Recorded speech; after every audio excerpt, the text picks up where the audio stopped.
Bonjour à tous. Donc je vais commencer par me présenter. Je m'appelle Eric Flageol, j'ai 33 ans, ça fait maintenant 8 ans que je travaille dans le nautisme. À l'issue de ma formation initiale de brevet d'état premier degré, j'ai donc entamé le début de ma carrière au centre nautique d'Étel. J'y suis encore, donc ça fait maintenant 7 ans. Donc je vais essayer de vous retracer un petit peu le projet de développement que l'on a mené sur le centre nautique, sur la voile à l'école.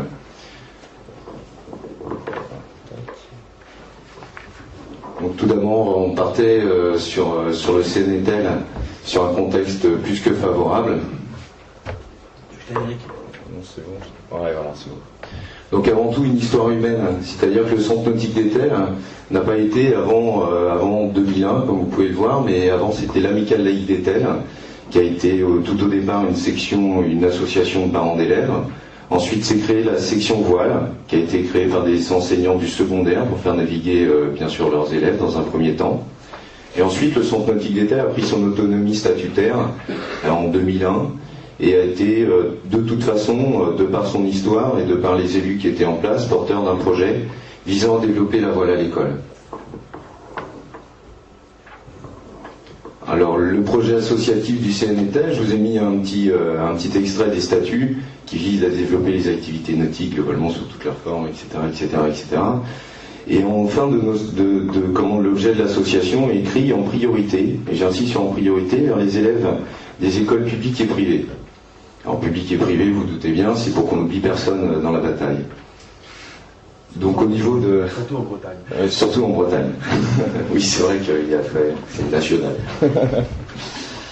Donc ensuite, un petit extrait du règlement intérieur qui stipule que les adhésions des établissements scolaires est fixée par ce règlement à 0 € pour tous les établissements scolaires voulant venir sur le centre, et que les facturations des séances voiles est fixé au nombre d'enfants présents sur les séances dans les écoles primaires et maternelles.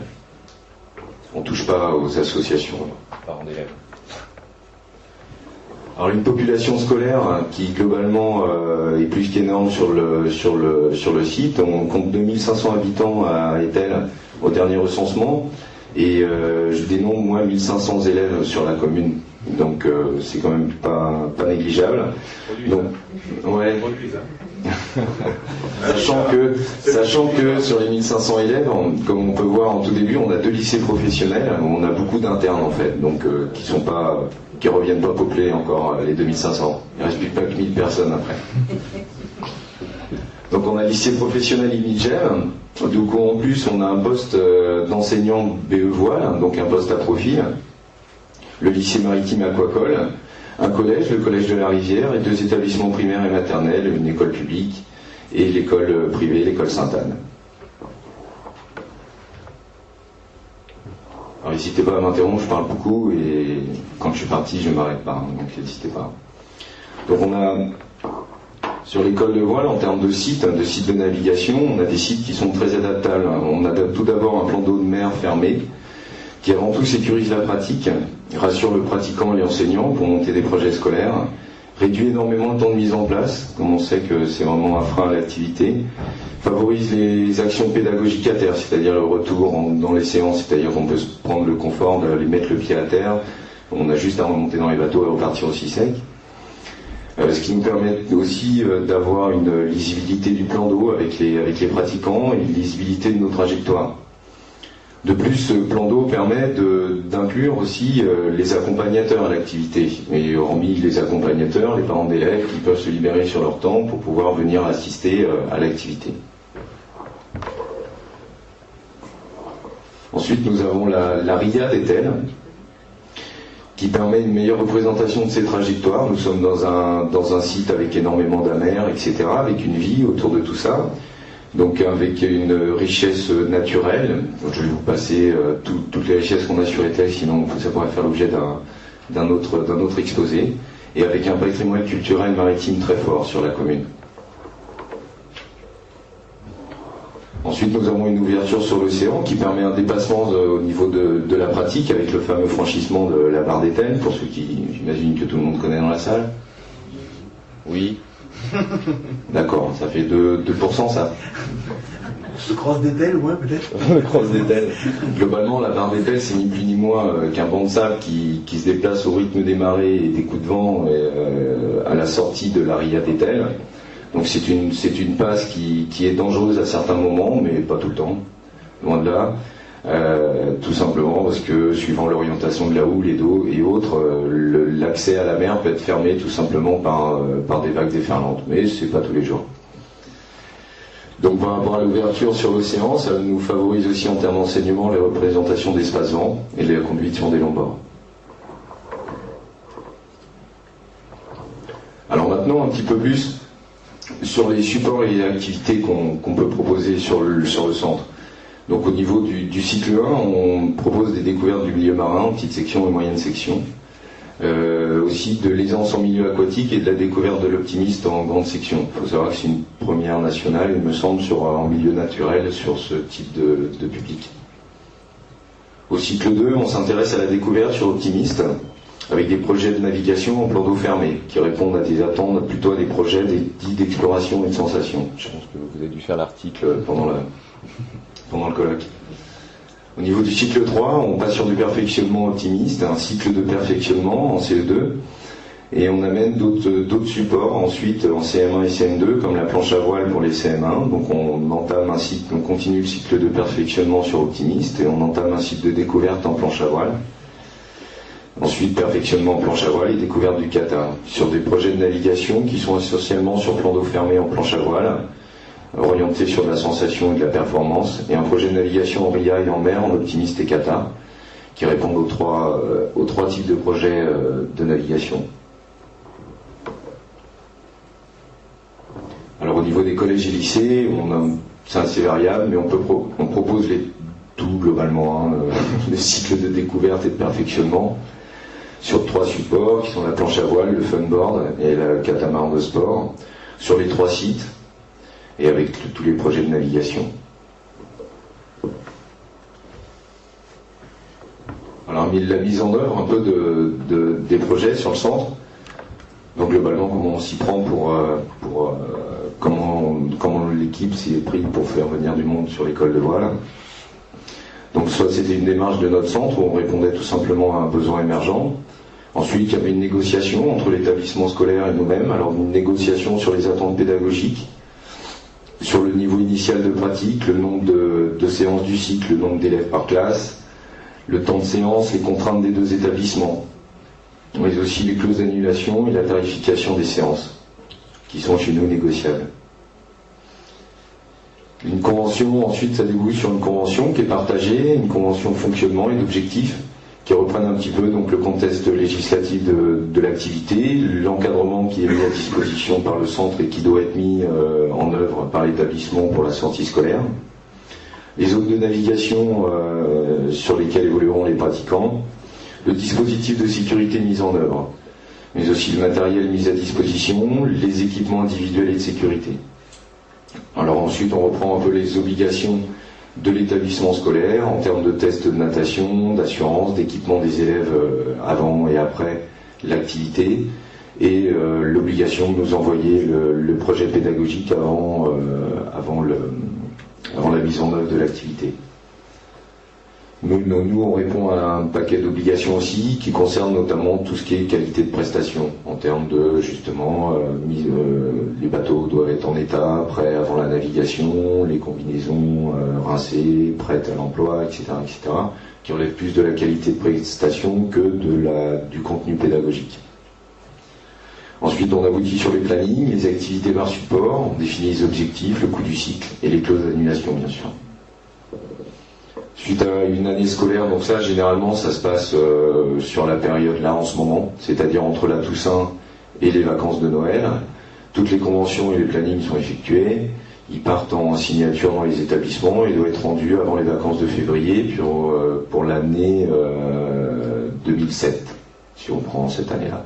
Donc c'est à cheval sur 2 années scolaires. Et ensuite, on réévalue le projet avec les enseignants. Donc je fais le tour des écoles et des équipes d'enseignants et on repart sur une nouvelle négociation et ainsi de suite, une autre convention qui est signée. Alors cette petite méthodologie-là, par rapport donc au parc de matériel que l'on avait, le site, l'histoire du centre et un petit peu nous, ce qu'on a pu y mettre. Donc on est passé en 99 de 3 classes qui effectuaient ce qui faisait un volume de 250 séances élèves. Ça vous parle, séances élèves? Ouais, pas de problème. Et en 2006, donc 7 ans plus tard, on accueille maintenant 29 classes, soit 4000 séances élèves. Donc qui sont répartis sur 14 établissements scolaires qui couvrent 3 lycées, 2 collèges, 7 écoles primaires et 2 établissements maternels, ce qui représente un volume de 550 élèves, 170 lycéens, 60 collégiens, 180 élèves primaires et 40 élèves en maternelle. Et ce qui est intéressant aussi, c'est qu'on a pu développer une activité UNSS. C'est-à-dire qu'on a mis les moyens, et aussi les enseignants ont mis leurs moyens en temps pour animer cette activité. Mais ça nous permet d'avoir quand même 3 UNSS qui fonctionnent sur le centre nautique. Donc UNSS planche à voile en collège, et planche à voile et catamaran sur le lycée professionnel Émile Jeanne. Suite à ça, censément, du développement de ces activités UNSS, on s'est un peu posé au niveau du Morbihan pour organiser des manifestations UNSS, donc des régates de planche à voile, parce que nous sommes un club quand même assez orienté planche à voile en termes de vie associative sportive. On a mis aussi en place depuis 3 ans une journée départementale de découverte des activités nautiques, donc qui se passe sur le centre, sur une journée, et on a eu l'occasion d'organiser un championnat de France UNSS de planche à voile.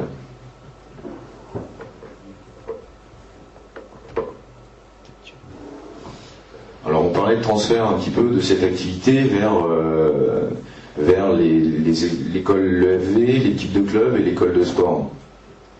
Donc globalement, on arrive à capter 20% des élèves du primaire. Alors j'entends des élèves du primaire.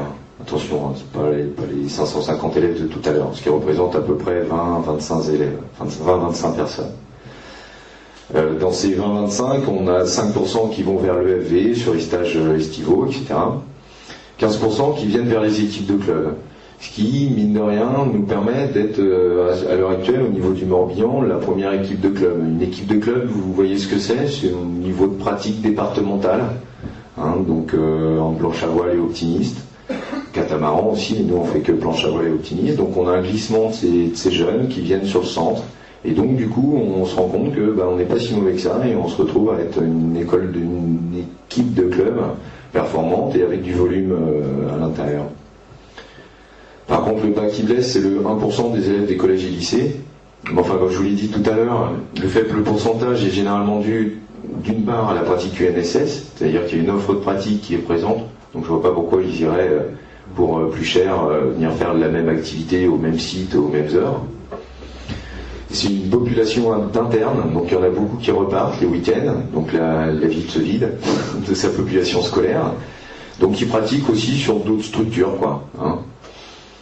Donc dans le lot, quand même, en faisant le tour de nos pratiquants, on s'aperçoit que 90% de nos licenciés jeunes ont déjà pratiqué ou pratiquent encore à l'école.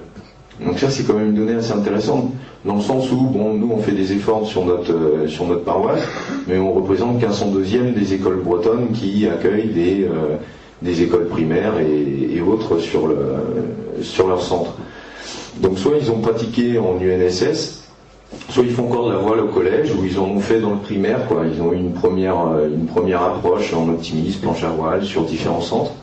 Ou alors ils continuent encore à pratiquer, sur des centres labellisés d'entraînement. Alors c'est pas vraiment de la voile à l'école, mais c'est plutôt du sport qui est adapté via l'école sur des emplois du temps aménagés. Je mets un peu ça dans la même boîte, c'est-à-dire que l'éducation nationale fait un effort pour que le sport continue à se développer. Et puis il y en a d'autres qui sont sur des sports écoles ou autres.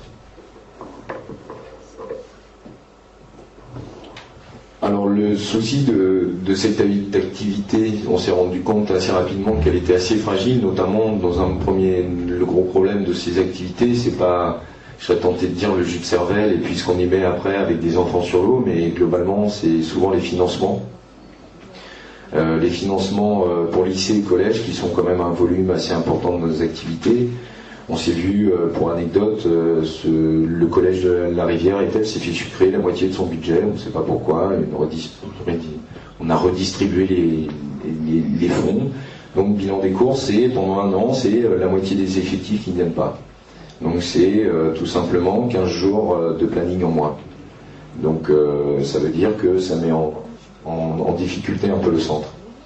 Ensuite, on a les collectivités aussi, plus dans l'idée du secteur primaire et maternel, où là, en effet, on a sensiblement des fois des baisses et des fois des augmentations de budget parce que ça a plu cette année, qu'il faut le refaire, mais c'est assez variable. Et c'est vrai que nous, École de Voile, on a du mal un petit peu à rentrer dans ces rouages financiers.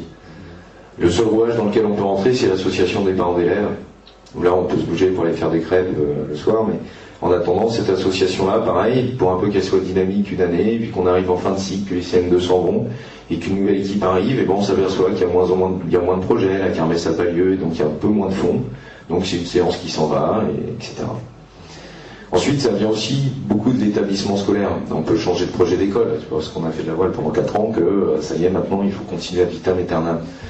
Il y a aussi un turnover des équipes pédagogiques qui ne sont pas forcément porteurs du projet après, et puis qui n'ont qu'une affinité avec cette activité, qui voient peu d'intérêt à la mettre en place. On a aussi beaucoup de variations d'effectifs au niveau des commandes de nos écoles. Donc il y a des classes qui ferment, il y a des classes qu'on regroupe, donc on multiplie l'effectif par 2, donc nous on a du mal à accueillir tout le monde. Donc c'est un peu délicat. On a aussi beaucoup de contraintes d'emploi du temps de l'établissement scolaire qui accueille de plus en plus d'intervenants extérieurs. Donc qui sur des créneaux bien précis, donc ça rétrécit un peu notre champ pour organiser l'activité. Et puis il n'y a pas à tortiller, hein, on est en concurrence avec d'autres activités de pleine nature. Donc ça c'est à nous professionnels du nautisme de défendre notre activité.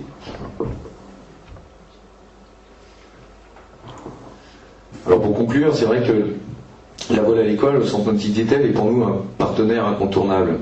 Avant tout, entre guillemets, un partenaire économique, c'est-à-dire que toute cette activité génère 35 kg euros en 2005. Je me suis trompé, c'est en 2006.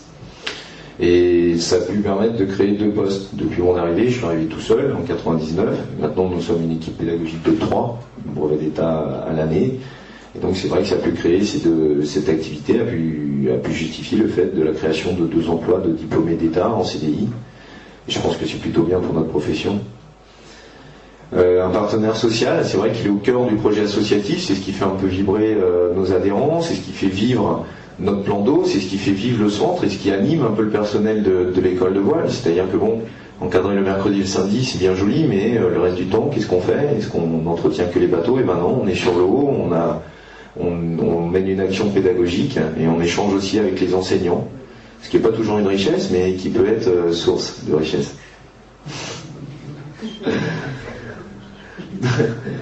Excusez-moi, je sais pas pourquoi j'ai dit ça. Non, c'est un truc, ça me revient. Non, c'est vrai que des fois on échange aussi d'autres choses.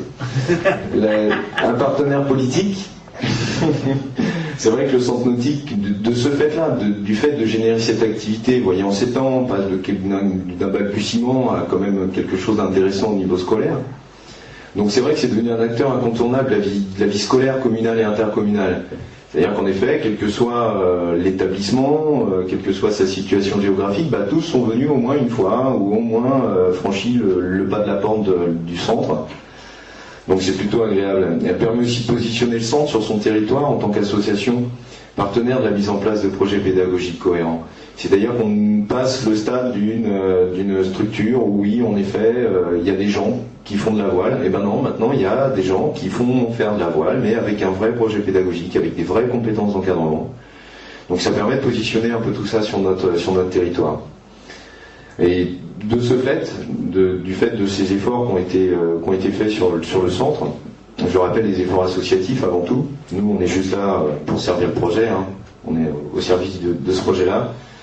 Et ben, en attendant, tous ces efforts-là ont permis à nos élus de définir le développement d'un pôle nautique sur la commune d'Étel, incluant, donc hormis une structure un peu plus confortable que la nôtre, un hébergement de 150 lits et un service de restauration.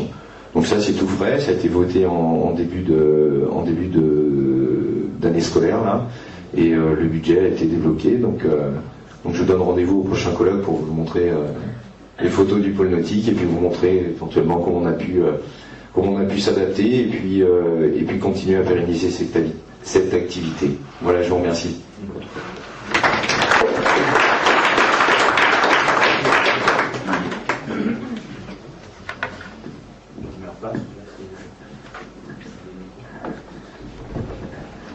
Est-ce qu'il y a des questions? Oui, 3 petites questions. Le CNETEL travaille dans le cadre de la voie scolaire avec le cycle 1, le cycle 2 et le cycle 3. Comment se passe le test d'aptitude nautique avec les tout-petits, les grandes sections? Première question. Deuxième, comment a réagi l'inspecteur d'académie quand on lui a proposé une activité voile chez ces jeunes enfants, alors que ce n'est pas écrit explicitement dans les programmes? La voile n'apparaît pas dans les programmes 2. Et la troisième question, pourquoi pas l'UCEP et quels sont les freins? Pourquoi pas de Pourquoi l'UCEP n'apparaît pas et quels sont les freins? C'est le scolaire primaire. C'est l'UNSS primaire. Primaire. Alors pour répondre à la première question, Parce qu'il s'est j'ai passé- envie de me mettre au courant, parce que je ne savais pas que ça existait, c'est pour ça qu'il n'y en a pas. Non, tout d'abord, je vais revenir sur les maternelles grande section. Donc en effet, le test d'aptitude nautique, donc globalement, je vais reprendre un peu l'histoire. Nous, on a voulu monter un projet avec cet établissement.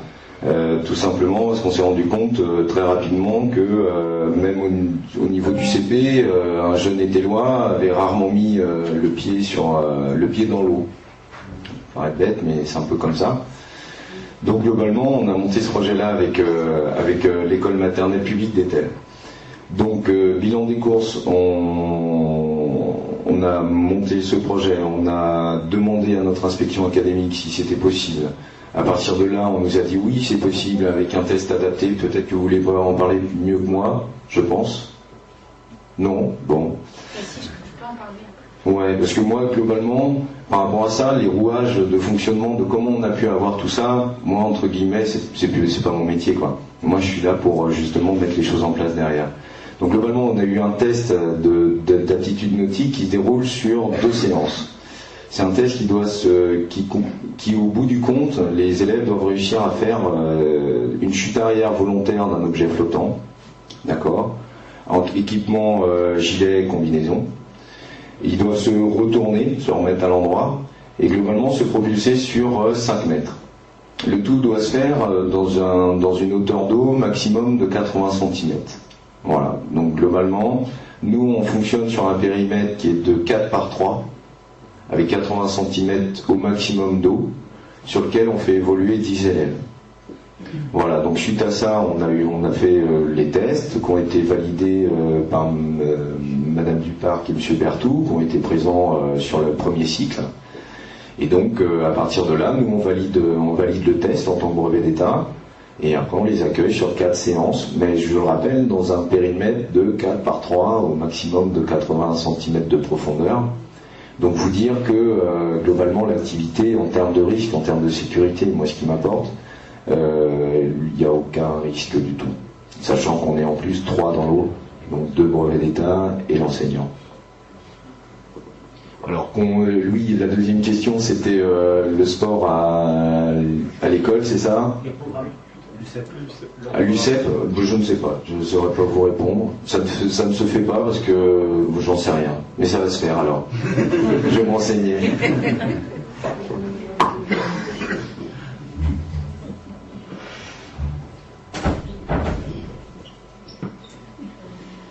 Moi, je vais poser une question, hein, s'il n'y en a pas.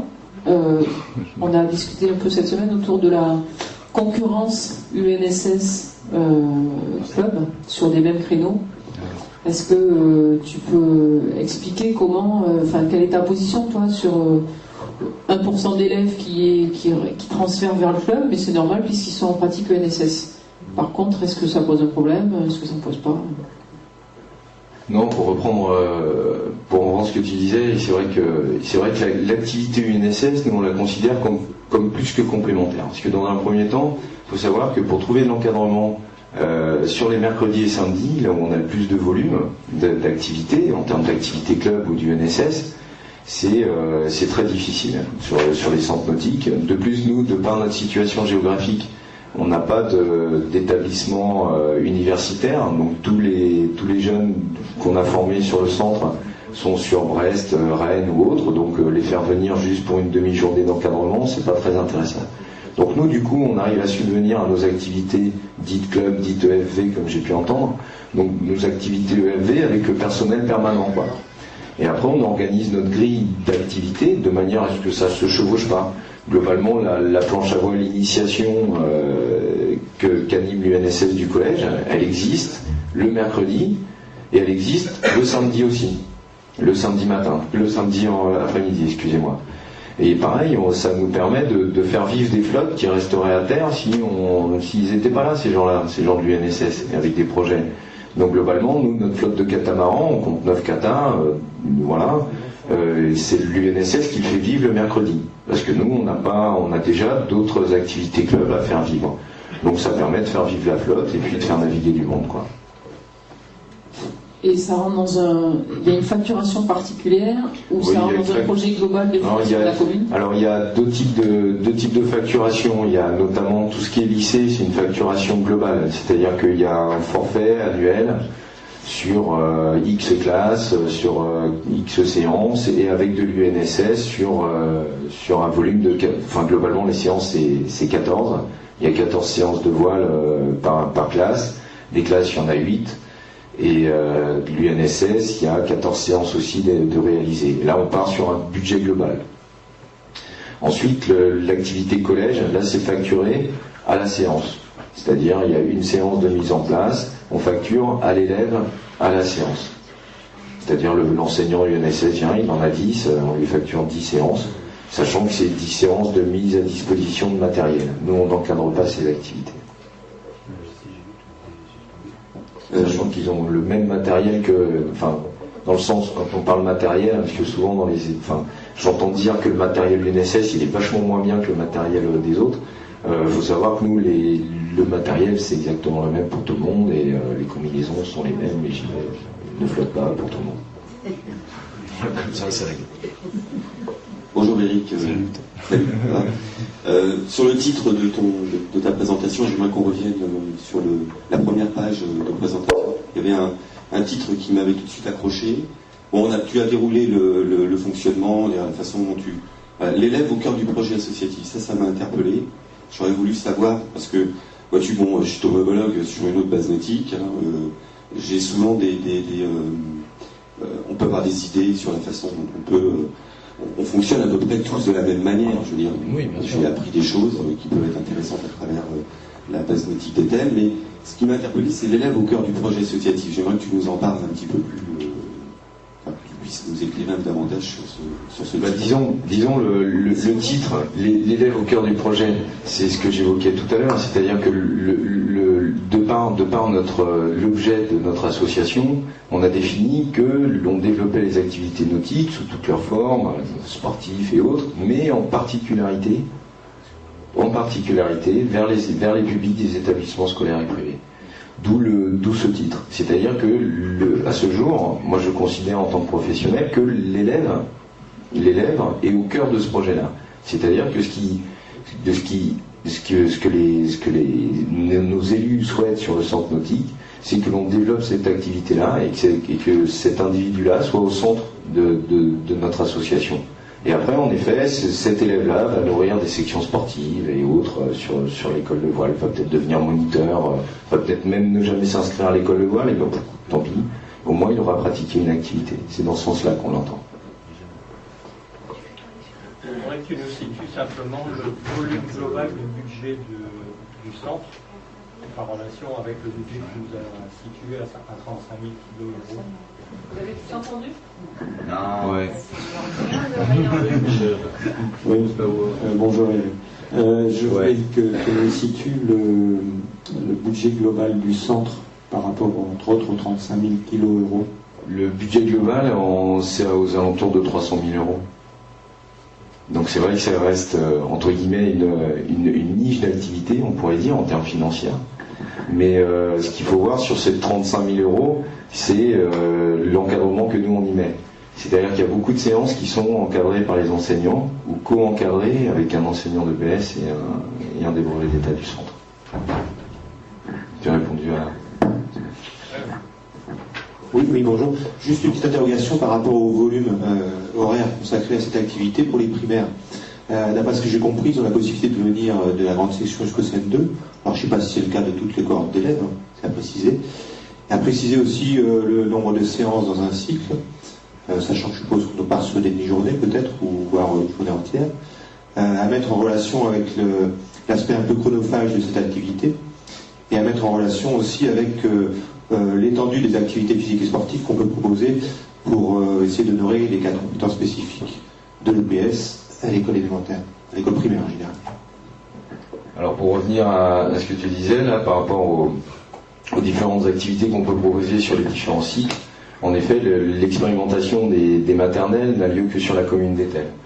Donc pareil, sur la commune d'Étel, on fait une première incursion en maternelle sur 5 séances, et ensuite on reprend l'activité en CE1 sur 9 séances. Donc 9 séances en CE1, en CE2, excusez-moi, CE2, CM1, CM2. Donc il y a 9 séances d'exécuter, de réaliser. En effet, un jeune de Poulinec, par exemple, dans sa scolarité, il va commencer au CP, il va finir au CM2, et il va réaliser lui aussi 7 séances de voile dans sa vie scolaire, et ce, tous les ans. Donc au niveau, pour répondre à ta question qui était le volume de séances, il est compris entre 6 et 9 dans notre établissement. Donc 6 et 9 séances par classe, hormis le cycle 1 qui lui ne compte que 5 séances, que ça soit terrestre ou nautique. La deuxième question, tu me disais ? Non, c'est ils font ça chaque année. Comment ça, chaque année ? Un élève fait l'activité voile en grande section, donc 5 séances de ce que j'ai compris. Voilà. CE1, 9 CM2, 9 CM2. C'est ça ? Voilà. Donc 27 plus 5. Ouais. D'accord. C'est juste par rapport à l'équilibre, mais ça nous concerne plus en interne au niveau de l'éducation nationale. Oui. Par rapport à l'équilibre de ce qu'on peut proposer comme activité pour traiter cette compétence par rapport à l'environnement. On peut proposer d'autres activités. Et, ça fait presque trop par rapport au programme. Ouais. Voilà. Donc c'est par rapport à l'équilibre qu'on peut proposer. Si vous voulez, c'est un peu. Est-ce qu'il n'y a pas un effet un peu pervers d'avoir cette possibilité-là de qualité? Pour les enseignants, on a la même chose lorsqu'il y a une école qui est proche d'un bassin, d'une piscine. On va voir les gamins qui vont faire piscine, effectivement, tous les ans, sur 10-12 séances. Et le reste, c'est une interrogation. Ça concerne plus l'éducation nationale. Oui, je serais tenté de dire oui.